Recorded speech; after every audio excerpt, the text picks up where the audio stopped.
A user requested a tapered tube in Tinkercad. I've got a strategy, so let's get cracking.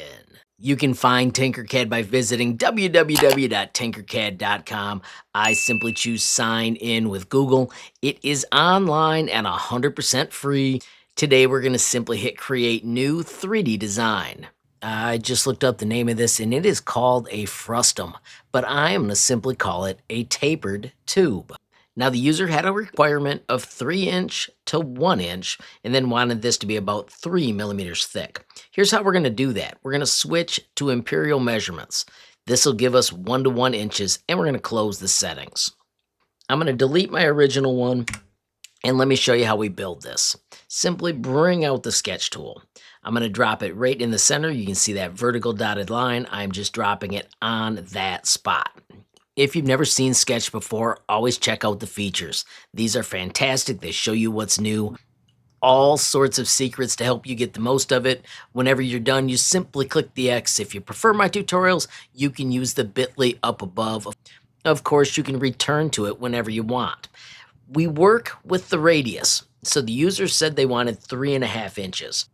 I'm going to set my snap to 1/4 inch. That's going to make it a little easier. And to make 3.5, of course, we go to 1.5, but then we have to go another 1/4 inch or 1 click because of how I set my nudge. Now, they did not tell me how long it has to go this way. So I'm going to just go about as large as I can. And remember, this had to end with 1 inch. So I'm just going to move out to 1/2 inch. Then here's where it gets tricky. Because we want to make a tube, I'm going to make a large hole that can cut this shape. When I click right here and hit Finish Sketch, we have got an awesome tube that is going to cut our shape. I'll let you see it from that angle so you can see what we built. I'm going to hit D to drop so it's just on the top of our project. And let me show you how we're going to cut out the inside. Simply do Control D to duplicate. Double click to edit either one, it doesn't matter.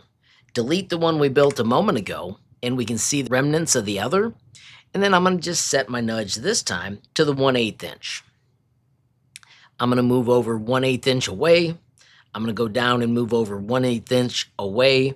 And I'm just going to click, and I'm going to make an inside shape that cuts it out as well. Bang. Finish sketch. So now I've got the part that is going to trim our project.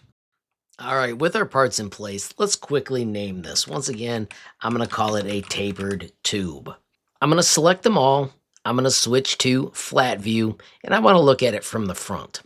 Now when I grab this rotation handle, we can see the little numbers out here. If we go inside, it'll just snap to 90, which is not good.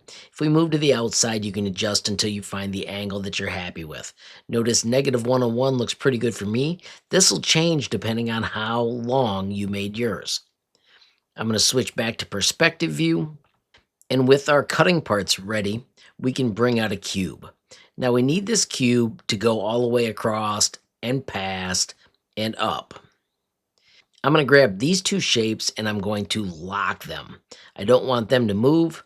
Now I can grab my cube, do L for align, of course make these the boss and choose center.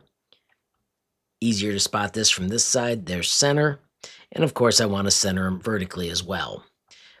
It's not high enough or long enough. I'm going to just do Control H to hide this real quick. And I can easily see that I want to go up there. And I need this to be at that edge. Once I've got that edge lined up, then I can move this one out to the front. Once again, I want it to be at this edge too. If we do show all our parts completely inside, I do need to unlock these. So I'm going to just go from this angle, make sure I've got the two holes and unlock them. Grab everything and do Control G to group. Notice I missed by a tiny bit down here. I can just double click on the red one, and I'm just going to slide it back a couple millimeters. Click, finish, and bang, we have just made our part. I am going to do D to drop, and if we look at it from that front view, and we switch to flat view, I am going to adjust this a 1 degree. You'll have to look at yours to see which way makes sense.